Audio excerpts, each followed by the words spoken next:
ನಮಸ್ಕಾರ. ನಾನು CP ರಂಗನಾಥ್. ಪ್ರೀತಿ ಮಕ್ಕಳೇ, ನೀತಿಕತೆ ಸಂಖ್ಯೆ 243. ಇವತ್ತಿನ ಕತೆ ಯೇಸು ಕ್ರಿಸ್ತ. ಈ ಕತೆ ಹೇಳೋಕ್ಕಿಂತ ಮುಂಚೆ ನಿಮ್ಮಲ್ಲೆಲ್ಲ ಒಂದು ಮನವಿ. ಇದುವರೆಗೂ ಯಾರು ನಮ್ಮ ಚಾನಲ್ಗೆ ಇನ್ನೂ ಸಬ್ಸ್ಕ್ರೈಬರ್ ಆಗಿಲ್ಲ, ಒಂದ್ಸರಿ ಸಬ್ಸ್ಕ್ರೈಬ್ ಮಾಡಿಬಿಡಿ, ಎಲ್ಲರಿಗೂ ತಲುಪತ್ತೆ. ಇವತ್ತಿನ ಕತೆ ಯೇಸು ಕ್ರಿಸ್ತ. ಯಾರೀತ? ಹೆಸರು ಕೇಳದಿದ್ದವರೇ ಇಲ್ಲ. ದೇವಮಾನವ, ದೇವಸೂತ ಅಂತೀವಿ, ಮಹಾನುಭಾವ, ಮಹಾಪುರುಷ ಅಂತೀವಿ, ಶಕಪುರುಷ, ಯುಗಪುರುಷ ಎಲ್ಲ ಹೌದು. ಈತ ಹುಟ್ಟಿದ ಯಾವಾಗ ಅಂದರೆ ಅದಕ್ಕೆ ಶಕಪುರುಷ ಅನ್ನೋದು. ಈತ ಹುಟ್ಟಿದ ಮೇಲೆ ಅಲ್ಲಿಂದ ಕಾಲಗಣನೆ ಶುರುವಾಗಿದೆ. ಕ್ರಿಸ್ತ ಹುಟ್ಟಿದ ನಂತರ ಇವಾಗ 2023 ವರ್ಷ ಆಗಿದೆ. ಅಂದರೆ 2023 ವರ್ಷದ ಹಿಂದೆ ಯೇಸು ಕ್ರಿಸ್ತ ಹುಟ್ಟಿದ್ದು. ಅಲ್ಲಿ ಹಿಂದಿನ ದಿನಾಂಕವನ್ನು ಕ್ರಿಸ್ತ ಹುಟ್ಟೋಕ್ಕಿಂತ ಮೊದಲು ಅಂತ ಕರೆಯೋ ಪದ್ಧತಿ ಬಂದ್ಬಿಡ್ತು. ಯೇಸು ಅವನ ತಂದೆ ಜೋಸೆಫ್, ತಾಯಿ ಸಂತ ಮೇರಿ. ಜೋಸೆಫ್ ಬಡಗಿ ವೃತ್ತಿ ಮಾಡ್ತಿದ್ದವನು, ಬಡವ, ಮಹಾ ಸಾತ್ವಿಕ. ತಾಯಿ ಮೇರಿ ಅಂತೂ ಮಹಾಮಾತೆ, ದೈವ ಭಕ್ತ ಕುಟುಂಬ. ಎಲ್ಲಿದ್ದಿದ್ದು? ಇವತ್ತೇ ನಾವು ಇಸ್ರೇಲ್ ಅಂತ ಕರೀತಾ ಇದ್ದೀವಿ. ಅಲ್ಲಿ ನಜರೇತ್ ಅನ್ನೋ ಊರಿನಲ್ಲಿ ಈ ದಂಪತಿಗಳಿದ್ದರು. ಈಕೆ ತುಂಬು ಗರ್ಭಿಣಿ, ಸಂತ ಮೇರಿ. ಈಕೆ ಗರ್ಭಿಣಿಯಾದಾಗ ಆಶ್ಚರ್ಯ ಅಂದರೆ ಈಕೆ ಮನುಷ್ಯನ ಸಂಸರ್ಗದಿಂದ ಗರ್ಭಿಣಿಯಾಗಿಲ್ಲ, ದೇವರ ಅನುಗ್ರಹದಿಂದ ಗರ್ಭಿಣಿಯಾಗಿದ್ದು ಅಂತ ಹೇಳ್ತಾರೆ. ಅಲ್ಲೇನಾಗಿದೆ, ಜನಗಣತಿ ಆಗ್ತಾ ಇದೆ. ಜನಗಣತಿಗಾಗಿ ಇವರು ಹಳ್ಳಿಗೆ ಬರ್ತಿರ್ಲಿಲ್ಲ, ಇವರೇ ಬೆತ್ಲೆಹೆಮ್ಮಿಗೆ ಹೋಗ್ಬೇಕಿತ್ತು. ಹಾಗಾಗಿ ಜೋಸೆಫ್ ಸಂತ ಮೇರಿಯನ್ನು ಬೆತ್ಲೆಹೆಮ್ಮಿಗೆ ಕರ್ಕೊಂಡು ಹೋಗಿದ್ದ. ಅಲ್ಲೊಂದು ಜಾತ್ರೆ ಬೇರೆ.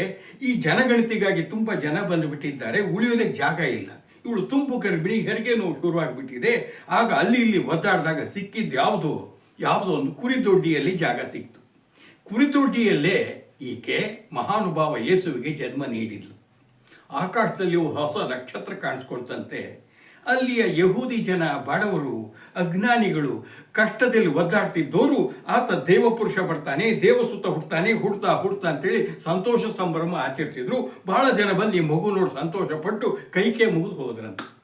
ಸರಿ, ಜನಗಣತಿ ಮುಗೀತು. ಈ ಮಗುವನ್ನು ಕರ್ಕೊಂಡು ಬಂದು ನಜರೇತಿಗೆ ಬಂದ್ಲು. ಮಗು ಬೆಳೀತಾ ಹೋಯಿತು. ಏನು ವಿಶೇಷ ಇಲ್ಲ. ಹುಡುಗ ಸೌಮ್ಯ, ಸುಂದರ. ಯಾವಾಗಲೂ ನೋಡಿದರೆ ಒಂದು ವಿಶೇಷ ಕಳೆ ಇದೆ. ಹುಡುಗರ ಜೊತೆಗೆ ಆಟ ಕಮ್ಮಿ. ಆತ ಏನೂ ಯಾವಾಗಲೂ ಯೋಚನೆ ಮಾಡುವಂಥವನು, ಸದಾ ಹಸನ್ಮುಖಿ. ಹೀಗೆ ಬೆಳೀತಾ ದೊಡ್ಡವನಾಗ್ತಾ ಇದ್ದಾಗ ತಂದೆಗೆ ಬಡಗಿ ಕೆಲಸದಲ್ಲಿ ಸಹಾಯ ಮಾಡ್ತಾ ಇದ್ದ. ಎಲ್ಲರಿಗೂ ಬೇಕಾದವನು, ಎಲ್ಲರೂ ಪ್ರೀತಿಸ್ತಾ ಇದ್ದಾನೆ. ಕೋಪನೆ ಮಾಡ್ಕೊಂಡಿಲ್ಲ ಯಾವತ್ತು. 30 ವರ್ಷ ತರುಣ ಆಗಿದ್ದಾನೆ. ಒಳ್ಳೆ ಮಧ್ಯಮ ಎತ್ತರ, ನೀಳವಾದ ಗುಂಗುರು ಕೂದಲು, ಹೊಳೆಯೋ ಕಣ್ಣುಗಳು, ಸದಾ ಮುಖದಲ್ಲಿ. ಆತ ಪವಿತ್ರ ಸ್ನಾನಕ್ಕೋಸ್ಕರ ಯೋಹಾನ್ ಹತ್ರ ಬಂದ. ಯೋಹಾನನಿಗೆ ಆಶ್ಚರ್ಯ.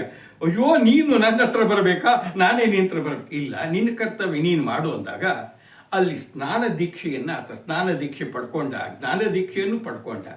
ಈಗಾಗಲೇ 30 ವರ್ಷ. ಯೇಸು ಬದುಕಿದ್ದೇ 33 ವರ್ಷ. ಇನ್ನು ಮುಂದಿನ 3 ವರ್ಷವೇ ಆತನ ಎಲ್ಲ ಬದುಕಿನ ಮಹತ್ ಸಾಧನೆಯಾಗಿ ಜಗತ್ತು ನೆನೆಯುವ ಹಾಗಿತ್ತು. ಯಾವಾಗ ಸ್ನಾನ ದೀಕ್ಷೆಯನ್ನು ಪಡ್ಕೊಂಡ, ಅವನು ಹುಟ್ಟಿದ ಕಾರಣ ಅವನಿಗೆ ಗೊತ್ತಾಯಿತು. ನಾನು ಭಗವಂತನ ಸಂದೇಶವನ್ನು ಜಗತ್ತಿನಲ್ಲಿ ಸಾರಿ ಎಲ್ಲರನ್ನೂ ಯೋಗ್ಯ ಮಾರ್ಗಕ್ಕೆ ಕರ್ಕೊಂಡು ಒಯ್ಯೋದೇ ನನ್ನ ಗುರಿ ಅಂತ ಗೊತ್ತಾಗಿದೆ. ಆತ ತನಗೇನು ಅನ್ನಿಸ್ತೋ ಅದನ್ನೆಲ್ಲವನ್ನು ಸಹಿತ ಸಂದೇಶವನ್ನು ಜನರಿಗೆ ಸಾರ್ತಾ ಹೋದ. ಬಹಳ ಜನ ಅವನ ಅಭಿಮಾನಿಗಳು, ಅನುಯಾಯಿಗಳಾಗ್ಬಿಟ್ರು, ಅವನ ಶಿಷ್ಯರಾದರು. ನಡೀತಾ ಹೋಯಿತು. ಏನು ಸಾರ್ದ ಯೇಸು? ಅಪ್ಪ, ಇದು ಮನುಷ್ಯರ ರಾಜ್ಯವಲ್ಲ, ದೇವರ ರಾಜ್ಯ, ಭಗವಂತನ ರಾಜ್ಯ. ನೀವು ಭಗವಂತನಿಗೆ ತಲೆಬಾಗಬೇಕು, ಮನುಷ್ಯರಿಗಲ್ಲ. ಅನ್ಯಾಯ, ಮೋಸ, ವಂಚನೆಗಳಿಗೆ ತಲೆಬಾಗಬೇಡಿ, ಅದನ್ನು ವಿರೋಧ ಮಾಡಿ. ಜೊತೆಗೆ ಪ್ರಾಣಿ ಬಲಿ, ನರಬಲಿ ಕೊಡಬಾರ್ದು. ಅದು ಪೂಜೆ ಅಲ್ಲ, ದೇವರೊಪ್ಪಲ್ಲ. ದೇವಸ್ಥಾನದಲ್ಲಿ ಅಂಥದ್ದು ನಡೆಯೋದನ್ನು ವಿರೋಧ ಮಾಡಿ ದೇವಸ್ಥಾನದಲ್ಲಿ ಅವ್ರನ್ನೆಲ್ಲ ಹೊರಗಾಗಿ ಸ್ವಚ್ಛಗೊಳಿಸ್ಬಿಟ್ಟ. ಮತ್ತೆ ಎಲ್ಲ ಕಡೆಗೂ ಅಷ್ಟೇ, ಪುರೋಹಿತರುಗಳು, ಯಹೂದಿ ಪುರೋಹಿತರು ಜನಕ್ಕೆ ಮೋಸ ಮಾಡಿ ಆ ಪೂಜೆ ಈ ಪೂಜೆ ಅಂಥೇಳಿ ಅವ್ರನ್ನ ಅಂಧಕಾರದಲ್ಲಿಟ್ಟು ಮೋಸ ಮಾಡ್ತಿದ್ರು. ಅವ್ರನ್ನೆಲ್ಲ ವಿರೋಧ ಮಾಡಿ ಸರಿಯಾದ ತಿಳುವಳಿಕೆಯನ್ನು ಕೊಟ್ಟ. ಈ ಯಹೂದಿ ಪುರೋಹಿತರಿಗೆ ಇದರಿಂದ ಯೇಸುವನ್ನು ಕೊಲ್ಲಬೇಕು ಅನ್ನೋಷ್ಟು ಕೋಪ ಬಂದು ಮುಂದಿನ ಎಲ್ಲ ದುರಂತಕ್ಕೆ ಕಾರಣ ಆಗಿತ್ತು. ಸರಿ, ಯೇಸು ಎಲ್ಲವನ್ನು ಪ್ರೀತಿಸಿ ಅಂತ ಹೇಳಿದ. ಅಕ್ಕಪಕ್ಕದವ್ರು ಮೊದಲು ಪ್ರೀತಿ ಮಾಡ್ರಪ್ಪ, ಅಕ್ಕಪಕ್ಕದ ಮನೆಯವ್ರನ್ನ, ಆಮೇಲೆ ಜಗತ್ತನ್ನು ಗೆಲ್ರಿ ಅಂತ. ಜೊತೆಗೆ ಕೋಪ ಇಲ್ಲ, ಶಾಂತವಾಗಿರು. ಯಾರಾದರೂ ನಿಮಗೆ ಒಂದು ಕೆನ್ನೆಗೆ ಹೊಡೆದ್ರೆ ನಾವೇ ಇನ್ನೊಂದು ಕೆನ್ನೆ ಅವ್ನಿಗೆ ಹೊಡಿತೀವಿ. ಯೇಸು ಹೇಳಿದ್ದು, ಯಾರಾದರೂ ಒಂದು ಕೆನ್ನೆಗೆ ನೀನು ಹೊಡೆದ್ರೆ ಇನ್ನೊಂದು ಕೆನ್ನೆ ಕೊಡು ಅಂತ. ತೋರಿಸು, ಹೊಡೀಲಿ. ಅಂದರೆ ಕ್ಷಮಿಸು, ಉದಾರತನವನ್ನು ಶಾಂತ ರೀತಿಯಿಂದ ಎಲ್ಲವನ್ನು ಎದುರಿಸು ಅಂತ ಹೇಳಿದ್ದು. ಈತ ಮಕ್ಕಳನ್ನು ಪ್ರೀತಿಸ್ತಾ ಇದ್ದ, ಹುಡುಗರನ್ನು ಪ್ರೀತಿಸ್ತಿದ್ದ, ಜನರನ್ನು ಪ್ರೀತಿಸ್ತಿದ್ದ. ಜನ ಅಭಿಮಾನದಿಂದ ಅವರು ಹೊತ್ತು ಕುದುರೆಗಿದ್ರೆ ಇಲ್ಲ, ಬಡವರ ವಾಹನ ಕತ್ತೆ ಮೇಲೆ ಕರ್ಕೊಂಡು ಬಂದು ಮೆರವಣಿಗೆ ಮಾಡಿಬಿಡೋರು. ಜನ ಜೈಕಾರ ಹಾಕಿದ್ರು, ಯಹೂದ್ಯರ ಅರಸ ಈತ, ನಜರೇತಿನ ಯೇಸು ಅಂತೇಳಿ. ಯೇಸು, ಹೌದಪ್ಪ ನೀವೆಲ್ಲ ಹೇಳಿದ ಮೇಲೆ ನಾನು ಯಹೂದ್ಯರ ಅರಸ, ನೀವು ಒಪ್ಕೊಂಡಿದ್ದೀರಿ, ನಾನು ನಜರೇತಿನ ಯೇಸು ಅಂತೇಳಿ ಒಪ್ಪಿಕೊಂಡ. ಹೀಗೇ ಸಾಗ್ತಾ ಇದೆ. ಇವನು ಬೋಧನೆಗಳು ಕೇಳಿ ಜನ ಹುಚ್ಚೆದ್ದು ಬರ್ತಿದ್ದಾರೆ. ಇವರ ಸಂಖ್ಯೆ ಜಾಸ್ತಿ ಆಗ್ತಾ ಇದೆ. ಯಹೂದಿ ಪುರೋಹಿತರುಗಳಿಗೆ ಸಂಕಟ, ಇವನಿಂದ ನಮ್ಮ ಹೊಟ್ಟೆ ಕಲ್ಲು ಹಾಕಿದ್ದಾನೆ, ಏನೋ ಮಾಡಿ ಒಂದಿಷ್ಟು ದುಡ್ಡು ಮಾಡ್ಕೊಳ್ತಿದ್ವಿ, ಜನ ನಮ್ಮಿಂದ ಬರ್ತಾನೆ ಇಲ್ಲ, ಮೋಸ ಹೋಗ್ತಾನೆ ಇಲ್ಲ ಅಂತ. ಈಗ ಯೇಸು ಕೆಲವು ಪವಾಡಗಳನ್ನು ಮಾಡಿದ. ಯಾಕೆ? ಜನ ನಿರೀಕ್ಷೆ ಇದೆ, ಈತ ಸಾಮಾನ್ಯನಲ್ಲ, ಈತ ದೇವಸುತ ಅಂಥೇಳಿ. ಚರ್ಚ್ನಲ್ಲಿ ಮದುವೆ ಸಮಯದಲ್ಲಿ ಎಲ್ಲ ವೈನನ್ನು ಕೊಡ್ತಾರೆ. ಈತ ನೀರನ್ನು ವೈನ್ನ ಪರಿವರ್ತನೆ ಮಾಡಿ ಎಲ್ಲರಿಗೂ ಹಂಚಲಿಕ್ಕೆ ಕೊಟ್ಟ. ಆಹಾ ಆಹಾ ಅಂತ ಚಪ್ಪಾಳೆ ತಟ್ಟಿದ್ರು. ಇನ್ನೊಂದ್ಸಲಿ ಯೇಸು 5,000 ಜನ ಶಿಷ್ಯರಿದ್ದಾರೆ. ಆಹಾರ ತಂದರು ಯಾರು? ಎಷ್ಟು? 5 ರೊಟ್ಟಿ 2 ಮೀನು. ಯೇಸುವಿನ ಮಹಿಮೆಯಿಂದಾಗಿ ಬುಟ್ಟಿ ಬುಟ್ಟಿ ತುಂಬ ಅಲ್ಲಿ ರೊಟ್ಟಿಗಳು ಮೀನುಗಳು ಕಾಣಿಸ್ಕೊಂಡುವಂತೆ 5,000 ಜನ ಕಂಚು ಇನ್ನೂ ಉಳಿತಂತೆ. ನಮ್ಮಲ್ಲಿ ಅಕ್ಷಯ ಪಾತ್ರ ಇರ್ತೀವಲ್ಲ, ಯೇಸುವಿನ ಮೇಲೆ ಹಂಗಾಗ್ಬಿಟ್ಟಿದೆ. ಯೇಸು ನೀರಿನ ಮೇಲೆ ಸರಾಗವಾಗಿ ನಡೆದದ್ದು ನೋಡಿ ಬೆರಗಾಗಿಬಿಟ್ರು. ಇನ್ನೊಂದು, ಒಬ್ಬಳು ಹುಟ್ಟಿನಿಂದ ರೋಗಿಷ್ಠ ಹೆಣ್ಣು ಮಗಳು, ಅವಳು ಯೇಸು ಬಂದಾಗ ಹೋಗಿ ಅವನ ಕೈ ಸ್ಪರ್ಶ ಮಾಡಿದ್ದಕ್ಕೆ ಅವಳ ರೋಗ ಎಲ್ಲ ಗುಣ ಆಗಿಬಿಡ್ತಾನೆ. ಇನ್ನೊಬ್ಬ ತನ್ನ ಮಗ ಸತ್ತಿದ್ದಾನೆ, ಬಾ ತಂದೆ ನೋಡು ಬದುಕಿಸು ಅಂದಾಗ ಯೇಸು ಬಂದೆ, ಏನಾಗಿದೆ ಹುಡುಗ, ಹೇಳು ಹುಡುಗ ಎತ್ಕೋತು ಬಿಟ್ಟ. ಜನಕ್ಕೆ ಸಂತೋಷ. ಯೇಸುವಿನ ಮಹಿಮೆಯಿಂದ ಕುರುಡರಿಗೆ ಕಣ್ಣು ಬಂತಂತೆ, ಕಾಲಿಲ್ಲದೆ ಅದು ಕುಂಟ್ರಿಗೆಲ್ಲ ಕಾಲು ಬಂತಂತೆ, ಮೂಕರು ಮಾತಾಡಿದ್ರು, ಕಿವುಡ್ರಿಗೆ ಕಿವಿ ಕೇಳಿಸ್ತು. ಇಷ್ಟೆಲ್ಲ ಸಡಗರ ಸಂಭ್ರಮಗಳಾಗ್ಬಿಡ್ತು. ಒಂದು ರೀತಿ ಅವನ ಅಭಿಮಾನಿಗಳು ಆರಾಧಕರಿಗೆ ಸಂಭ್ರಮ ಆದರೆ ದಿನದಿನಕ್ಕೂ ಅವನ ವಿರೋಧಿಗಳಿಗೆ ಸಂಕಟ ಆಗ್ತಾ ಇದೆ, ನೋವಾಗ್ತಾ ಇದೆ, ಹೊಟ್ಟೆ ಉರ್ಕೊಳ್ತಿದ್ದಾರೆ. ಏನಾದರೂ ಮಾಡಿ ಇವ್ನು ನಾಶ ಮಾಡಬೇಕು. ಆದರೆ ಯೇಸುಗೆ ಹೊಡೆಯೋದಕ್ಕೆ ಧೈರ್ಯ ಇಲ್ಲ. ಅವನ ಅಭಿಮಾನಿಗಳ ಸಂಖ್ಯೆ ದೊಡ್ಡದು, ನಾಳೆ ನಮ್ಮನ್ನೇ ಕೈ ಕಾಲು ಮುರಿದು ಬಿಡ್ತಾರೆ ಅಂತ. ಆದರೆ ಸುಮ್ಮನಿರ್ಲಿಕ್ಕಾಗಲೇ ಇಲ್ಲ. ಏನಾದ್ರು ಸಂಚು ಮಾಡಬೇಕು ಅಂತಂದ್ರೆ ಯೇಸುವಿನ ಸುತ್ತಮುತ್ತಲಿದ್ದಂಥ ಅವನ ಆಪ್ತ ಕೆಲವ್ರನ್ನ ಹಣದ ಪ್ರಲೋಭನೆ ಕೊಟ್ಟು ಅವನ ವಿರುದ್ಧ ಸಾಕ್ಷಿಗಳಾಗಿ ಮಾಡ್ಕೊಂಡ್ಬಿಟ್ರು. ಸೀದಾ ಅಲ್ಲೇನಾಗಿದೆ, ಅವತ್ತು ರೋಮ್ ಸಾಮ್ರಾಜ್ಯಕ್ಕೆ ಈ ಪ್ಯಾಲೆಸ್ಟೈನ್ ಒಳಪಟ್ಟಿತ್ತು. ಪ್ಯಾಲೆಸ್ಟೈನ್ಗೆ ಈ ನಜರೇತು, ಬೆತ್ಲೆಹೆಮ್ ಎಲ್ಲವೂ ಸಹಿತ ಇದ್ದಿತ್ತು. ಅಲ್ಲೊಬ್ಬ ರಾಜ್ಯಪಾಲ ಆಡಳಿತ ಮಾಡ್ತಾ ಇದ್ದ. ನಮ್ಮಲ್ಲಿ ಸಾಮಂತ ರಾಜ ಇದ್ದ ಹಾಗೆ. ಅವನ ಹೆಸರು ಪಿಲಾತ ಅಂತ. ಅವನಿಗೆ ಹೋಗಿ ದೂರು ಕೊಟ್ಟರು. ಏನು ದೂರು? ಏನು ರಾಜನಯ್ಯ ನೀನು? ನಮ್ಮ ಸಾರ್ವಭೌಮರು ಯಾರು? ರೋಮ್ ದೊರೆಗಳು. ಈತ ನಾನೇ ರಾಜ ಅಂತಿದ್ದಾನೆ, ಯಹೂದ್ಯರ ಅರಸ ಅಂತೀವನು, ನಜರೇತಿನ ಯೇಸು.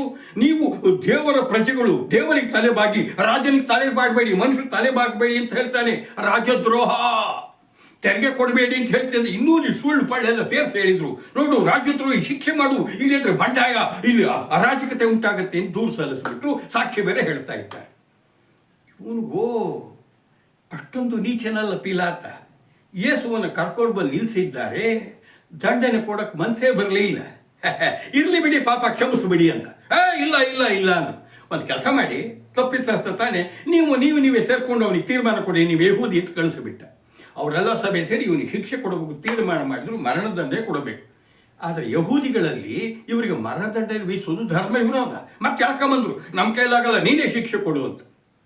ಪಿಲಾತನಿಗೆ ಏನಾದ್ರು ಮಾಡಿ ಇವನನ್ನು ಕ್ಷಮಿಸಿ ಬಿಟ್ಟು ಬಿಡಬೇಕು ಅಂತ. ಯಾಕೆ? ಯೇಸುವಿನ ಮುಖದ ಕಳೆಯೇ ಅಂತದ್ದು, ಸಾತ್ವಿಕ.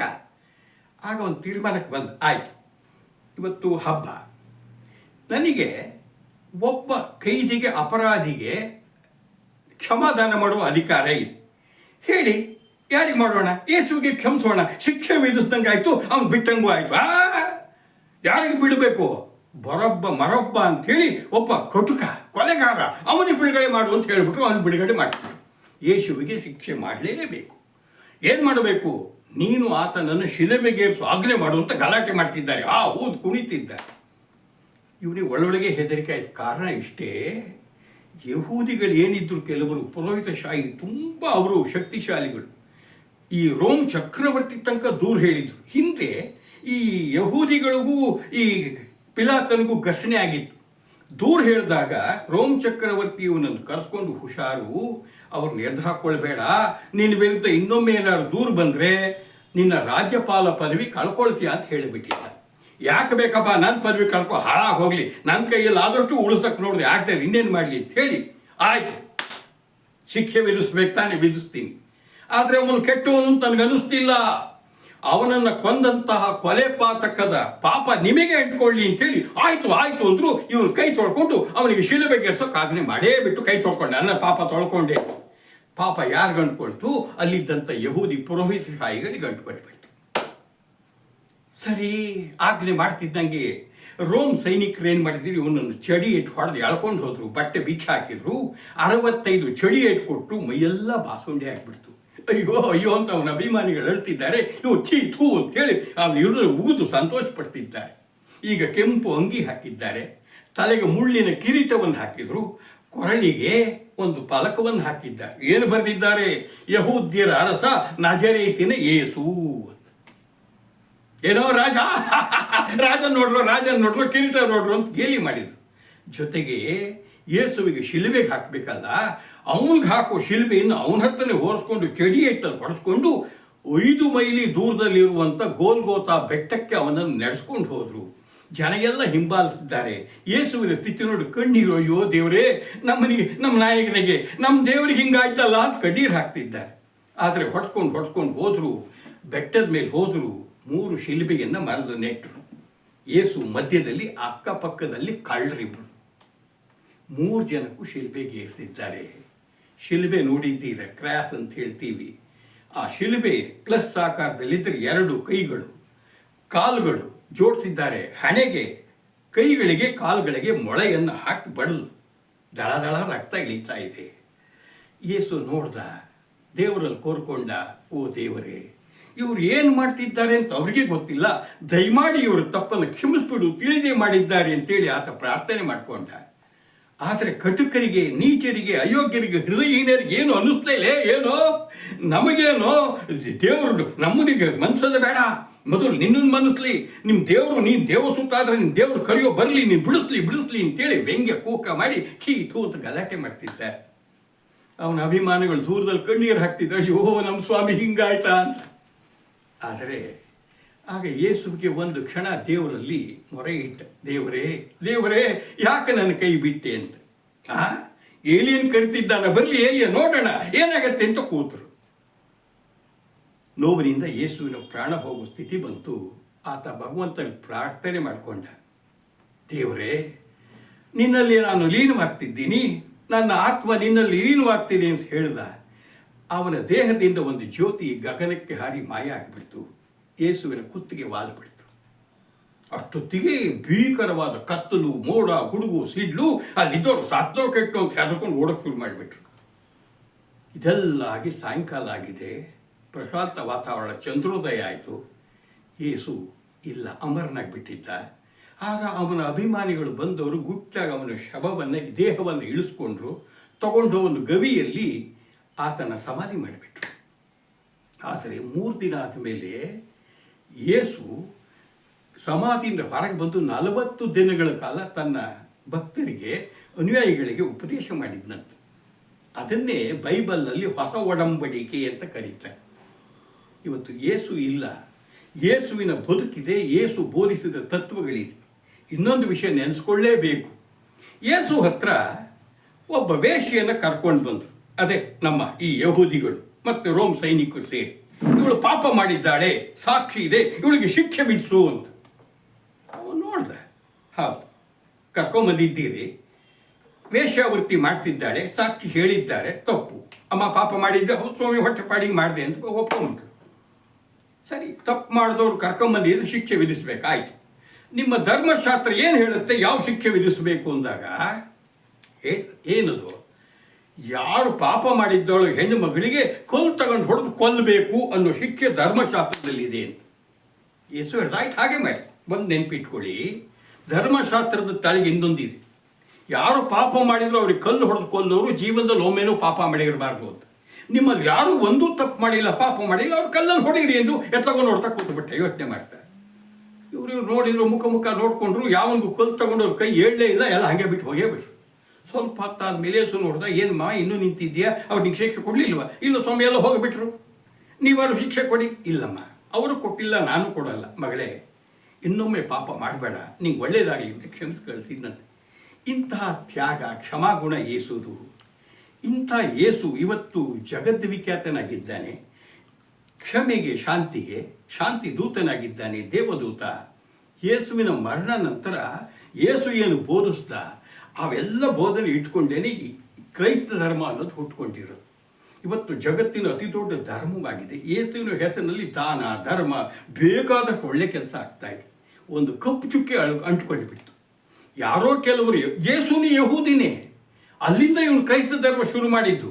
ಯಾವಾಗ ಈತ ಯೇಸುವನ್ನ ನೇಣುಗಂಬಕ್ಕೆ ಅಥವಾ ಶಿಲುಬೆಗೆ ಇರಲಿಕ್ಕೆ ಮಾಡಿದಂಥ ಕೆಲವರು ಯಹೂದಿಯರು ಅಂದಾಗ ಇಡೀ ಯಹೂದಿ ಜನಾಂಗವನ್ನು ಮುಂದೆ ಕ್ರೈಸ್ತರು ದ್ವೇಷ ಮಾಡಲಿಕ್ಕೆ ಶುರು ಮಾಡಿದರು.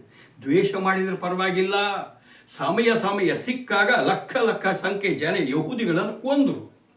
ಎರಡನೇ ಮಹಾಯುದ್ಧ ಸಮಯದಲ್ಲಿ ಹಿಟ್ಲರ್ ಜರ್ಮನಿಯಲ್ಲಿ ಲಕ್ಷ ಯಹೂದಿಯರನ್ನ ಕೊಂದ, ಓಡಿಸ್ದ.